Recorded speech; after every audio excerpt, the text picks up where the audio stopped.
আমাদের সংগঠনের ৭০ জন দৃষ্টিহীন শিক্ষক শিক্ষিকা আজ চাকরিহারা।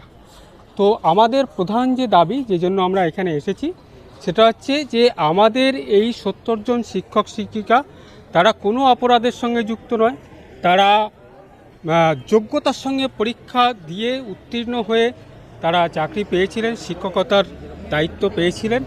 তাদেরকে অবিলম্বে সসম্মানের সঙ্গে স্বপদে বহাল করা হোক। এই দাবিটা আমরা কেন করছি, তার কারণ হচ্ছে যে সুপ্রিম কোর্টের যে রায় ৩রা এপ্রিল এবছর, সেই রায়ের ৪৯ নং প্যারাগ্রাফে সেখানে আদার কনসেশনসের কথা বলা হয়েছিল প্রতিবন্ধী শিক্ষক শিক্ষিকাদের জন্য, যোগ্য শিক্ষক শিক্ষিকাদের জন্য। সরকার এটিকে কাজে লাগিয়ে আমাদের কিন্তু কোনো রকম লিখিত পরীক্ষা ছাড়া, কোনো রকম পার্সোনালিটি টেস্ট ছাড়া সরকার কিন্তু আমাদের এই শিক্ষক শিক্ষিকাদেরকে স্বপদে বহাল করতে পারে।